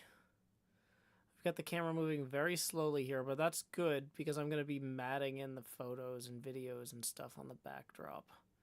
So we don't want it moving too quickly. Okay, I don't know that this is the sort of thing that we need to just burn through here. Okay, so let's render camera path.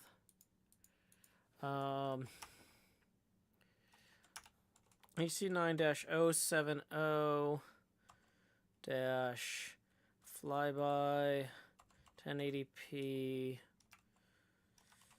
A1 save. We are rendering at 1080p. No chroma. Yes to name tags. Render. No anti-aliasing. Okay.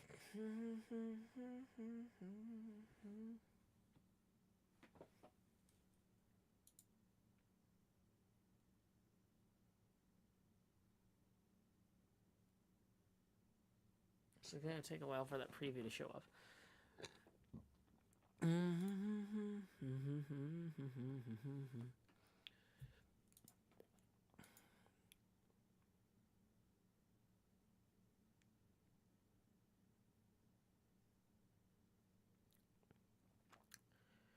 Okay, so then it's like, well...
seems like it might be kind of crashing on trying to render the replay mod.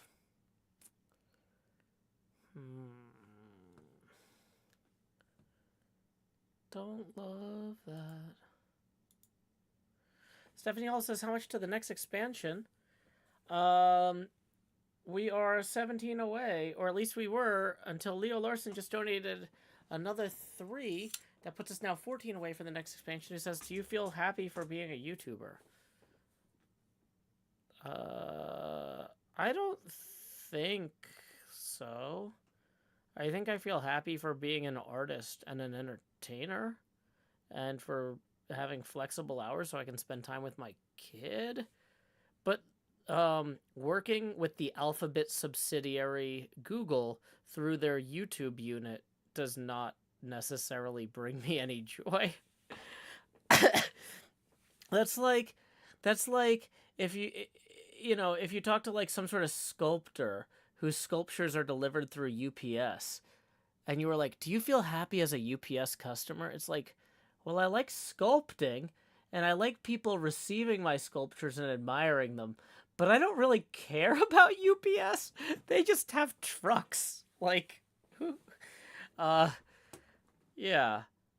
I don't think I'm a YouTuber culturally. Like, maybe a YouTuber is a cultural phenomenon that I am not. Maybe that word means something that it doesn't apply to me. Okay, this definitely crashed. We're going to bring down the render distance some and try it again. Like, if I was a salesperson who did all their work on the phone and you were like, do you feel happy as an AT&T customer? It's like, oof. I don't know. I think some young people confuse delivery systems with mediums. Video is the medium. YouTube is a video delivery system. Like, I like making videos. I happen to make them on YouTube, but YouTube is its own monster. And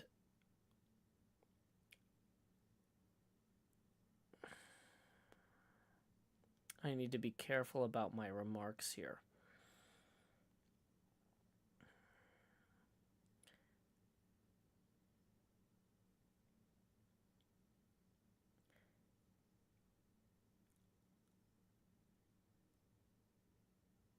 I would be careful around artists who get excited about the commercial parts of art. YouTube is the commercial part of this. It's not the artistic part of this.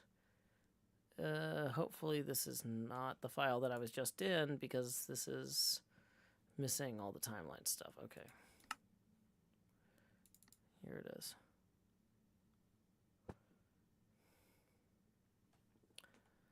Did we lose our progress here entirely?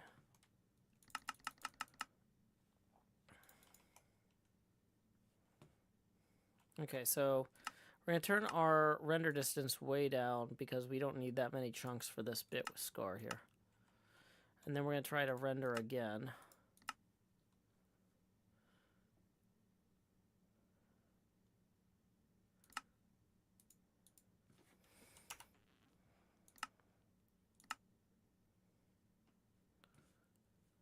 Hey, we got a tip rolling in from Stephanie Hall, 17, who tips 34. We were 14 away from the next Face Gamer expansion, and that gets us 2 of them right there. Stephanie Hall writes, 2 groups of 17 for my Friday night entertainment. Thanks, Joe. Well, thank you, Stephanie Hall, for letting me do this. Here we go. Expand Joe. Do-do-do-do. Oh. Do-do-do-do. Lowering the Joe opacity now to 60%. And numero dos. Expand Jost. Dee-dee-dee-dee. And that's going to lower our face camera now to 50%. T. Joe Eckelsberg, everyone's favorite Vin Show Ken joke. Leo Larson tips SEK 129. which comes out to another 12 U.S. Abacus beads. Oops. So that's going to get us, 8 away from the next expansion. Thank you very much to Leo Larson, who writes, I hadn't thought about it like that. Thanks for the answer. It makes sense. I hope this is enough for the expansion. It doesn't have to be. It's all cumulative. Other folks will chip in too. Now that we're 8 away from the next one, tips are welcome via paypal.me/JoeHills and YouTube Super Chat. I hope this isn't crashing because we did the extended timeline thing.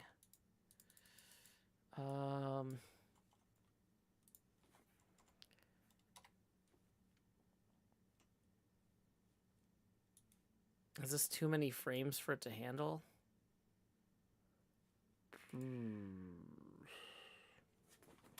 We could break this into halves, but I don't wanna.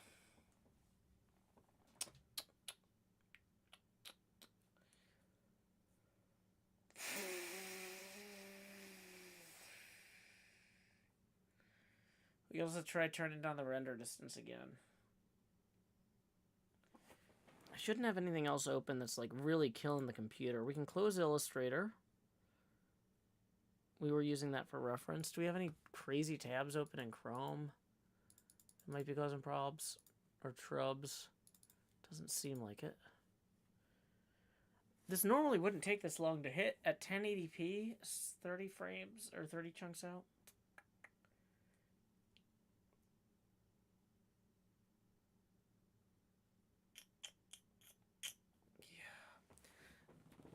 I think there's something going on in the background, and I'm not sure what. Let me pull up my console here in Minecraft. What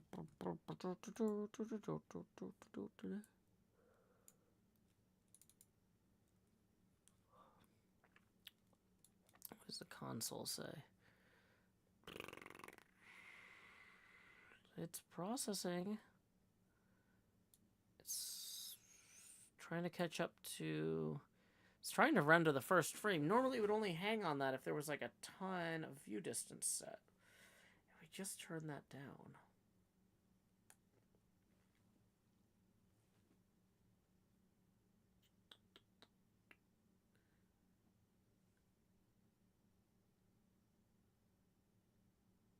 Okay.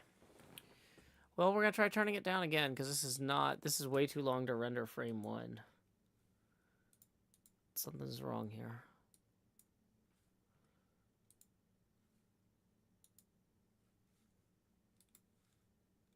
Relaunching. Am I excited for when Decked Out 2 releases? Yeah, that's one of the reasons I'm trying to make so much progress on my pinball machine now so I can goof off and play Decked Out when it comes out. I'm very excited about that.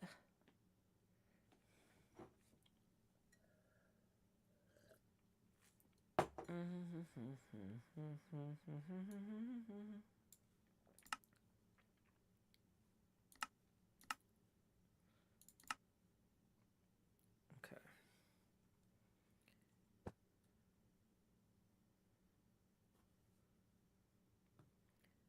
Okay, so let's click over to this. So if we pause and we advance to that time. Okay. The view distance doesn't need to be crazy. The furthest up or highest out we get is like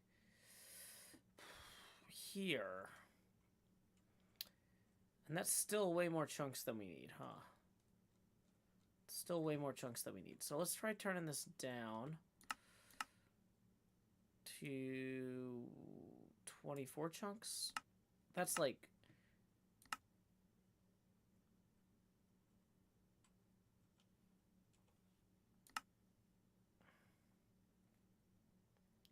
None of these settings are maxed out. This should not be happening.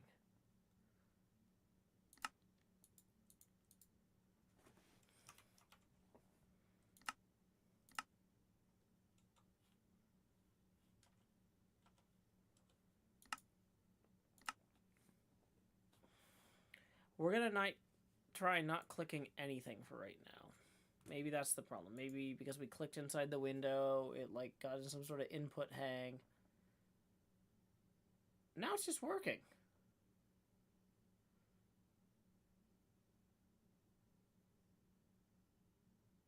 Okay, that's fantastic. That's all we needed.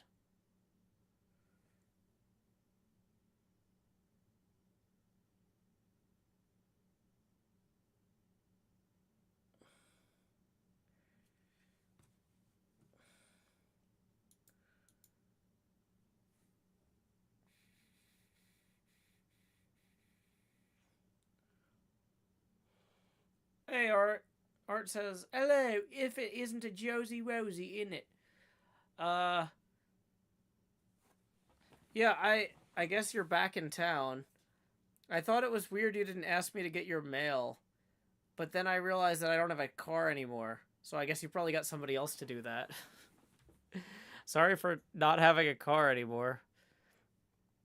I do still have the bumper behind me in the studio here, but the camera's so big I don't think it would help to pick it up and show it off. You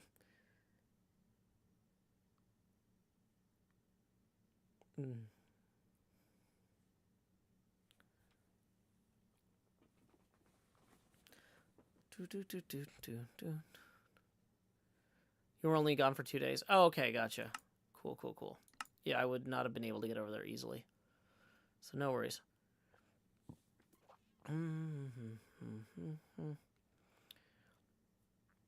Yeah, I don't know if you saw the forecast for tomorrow.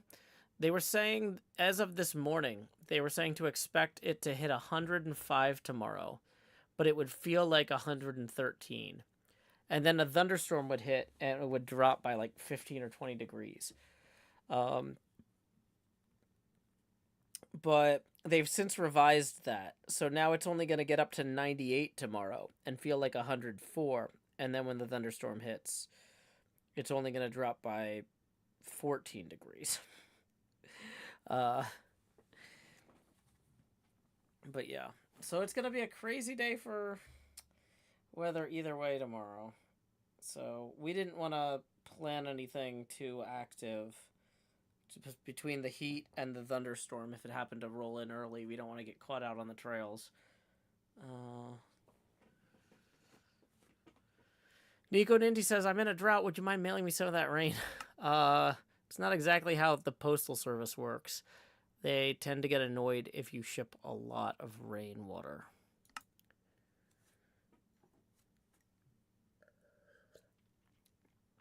Toxic says there's an intern on my team who I mentor. She and I have been talking about what pay she should expect when she graduates, and she said something along the lines of, I just need enough to cover my expenses and maybe a little fun. And I said that how expensive her lifestyle is has no bearing on how valuable her skills are. She deserves the same pay for the same work, independent of what city she chooses to pay rent in. I mean, I will say, though, for some people, though, like I was talking earlier about the folks who would like work in IT for Vanderbilt hospitals would make less money working for a nonprofit hospital system than they would working for like IBM or like a Fortune 500 company. If somebody genuinely feels like they're willing to sacrifice pay to help people, I don't think that's necessarily something we need to discourage. But I think like if somebody's like, yeah, I'll work for this Fortune 500 company that's willing to pay me less than this other Fortune 500 company, because it's like a shorter commute. It's like, I don't know, man. Maybe demand more money either way. But like, if you start looking at like nonprofits that do public good, somebody with that sort of mindset might be well suited to work in the nonprofit sector. Well, good luck at the bike shop then.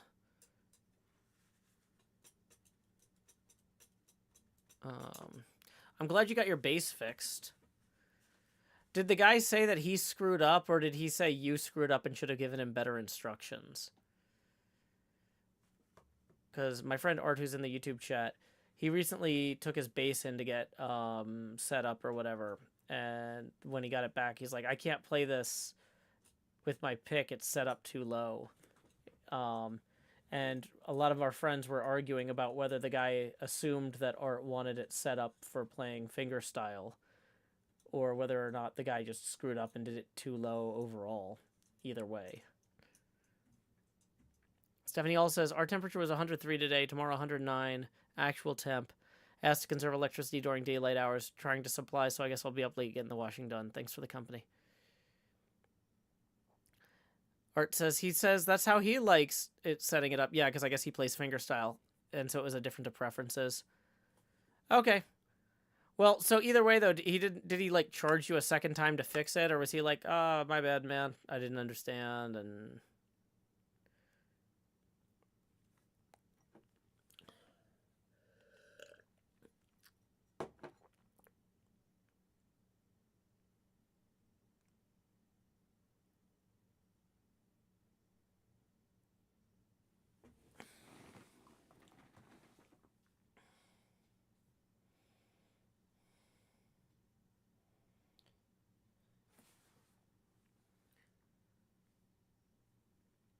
he didn't charge you? He said that recalibration's part of the service. Oh, that's great that he was able to get that sorted so quick.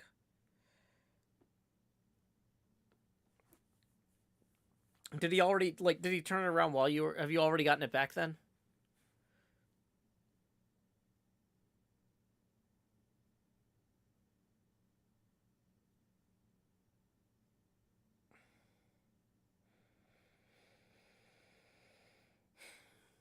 You have it back. Awesome. I was knocking the strings into the frets and trying to mute the strings. They were so low. Gotcha. Nico and Indy says, the high was 108 for me today. Wishing you luck in your warmer weather, Stephanie Hall. And Kreish says 109 Fahrenheit is almost 43 C. Yeah, that's a lot.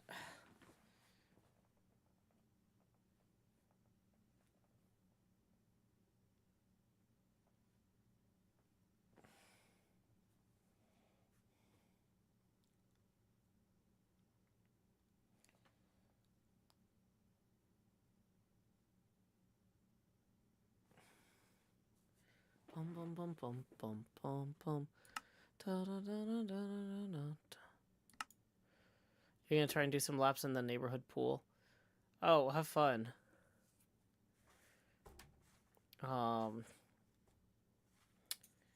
Yeah, like I said, keep an eye out for that thunderstorm though. It's supposed to roll into Nashville. I'm not sure when it's gonna get to Franklin, but it's gonna get to Nashville around 4 or 5 p.m. And then it's gonna have a continuous chance of rain until like sunset. So if you're going over there early before the dinner, you might be able to get some laps in when it's like 98 out. But yeah, swimming is currently the only bearable outdoor exercise. Yeah, we tried. I didn't want to run the kitchen today because it was so hot. So we tried going out to a place that sells burgers nearby, and we got in there, and they're like, "Oh, well, actually, we have technicians replacing the air conditioning for the kitchen right now, so we can only sell you sodas." And it's just like, okay, well, I think we're gonna go. And they're like, "Are you sure you don't want a soda?" And we're like, "Thanks, but like, you know, we're looking to get dinner." I'm like, yeah, we just don't want to use the kitchen till we get the air conditioning fixed because of the heat. And I'm like, no, I get it. I don't want to use my kitchen right now either. So, kept going.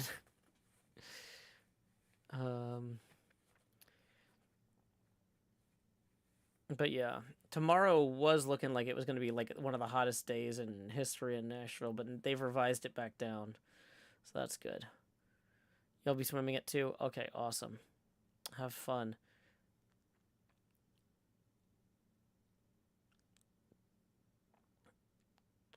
I was gonna say, like, is this the sort of thing where you could show up with 2 extra people and still be considered like a cool babysitter? Because you know who likes swimming is us.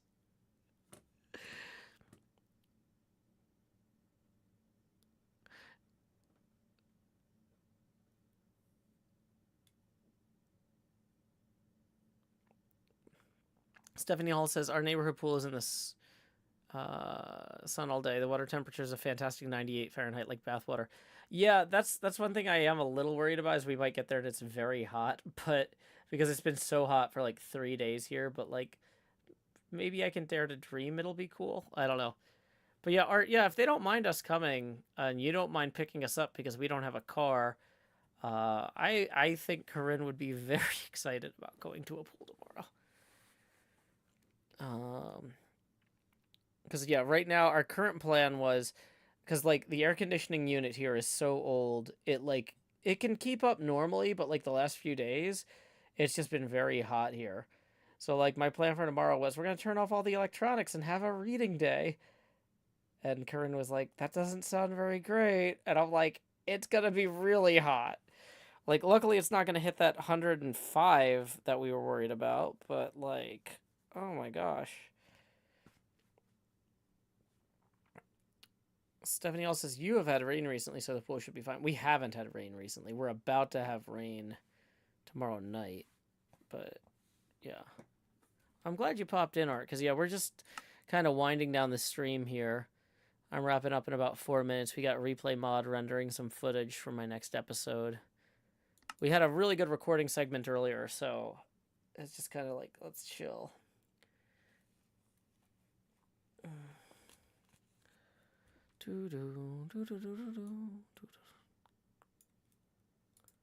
You haven't had rain for 2 months. Wow. Okay, yeah, we've had rain more recently than 2 months ago. Yes, we've had rain like a week or so, maybe 2 weeks. We've had rain within the last 2 weeks. Not the last few days by any means. It's been very rough the last few days. Nico Ninja says, yeah, I forgot what rain feels like.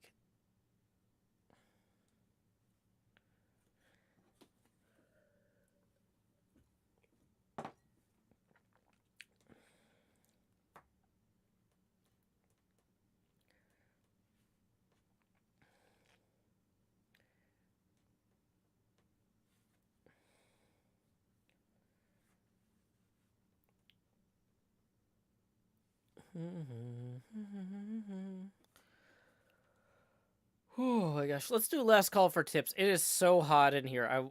I want to turn the computer. I can't turn the computer off because it's still rendering. So I want to turn the lights off and lie down. It is very warm. That was part of the argument I had with my landlord too when he was trying to jack up the rent. I was like, the maintenance guy said that this AC unit is so old that like it doesn't use the legal Freon very well. It needs the old kind that's now illegal, and he can't get it anymore, and so it's not operating at full efficiency, and that we need to replace it with a modern one that takes the new Freon.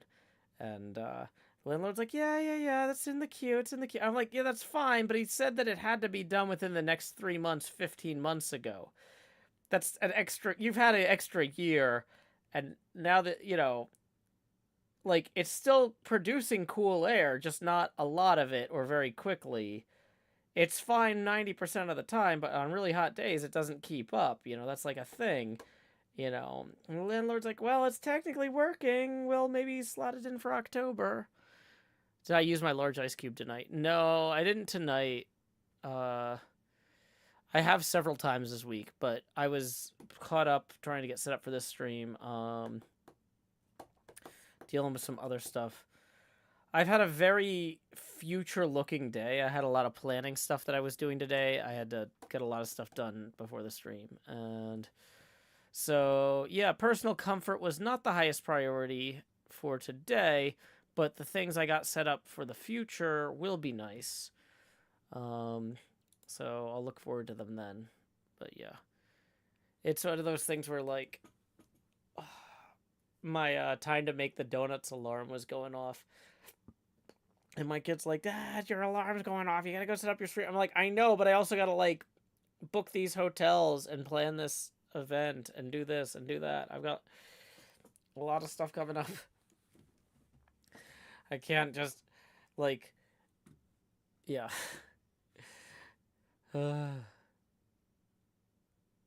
Also, that alarm means you need to get to bed. I'm going.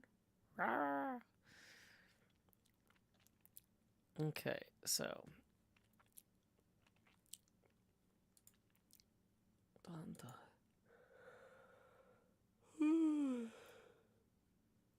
okay, yeah, we're winding down for now.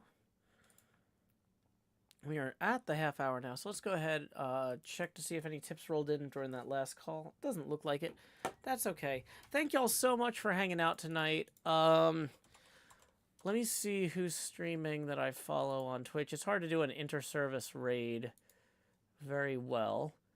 But Never Cry Werewolf is up on Mystery Pinball Theater 3000. So I'm probably going to head over there and grab myself something cool to drink and some, what do you call it? And there's a motorcycle Whoa, parked out front. it's loud. I didn't expect there to be audio. Shifty Pumpkin's already over there competing. Who else is competing? Anybody else we know? Shifty Pumpkin's over there competing. Anyway, when you get over there, our raid message is, howdy y'all, Joe Hills raid here. And until next time, y'all, this is Joe Hills from Nashville, Tennessee. Keep adventuring. Do-do-do-do, stop streaming.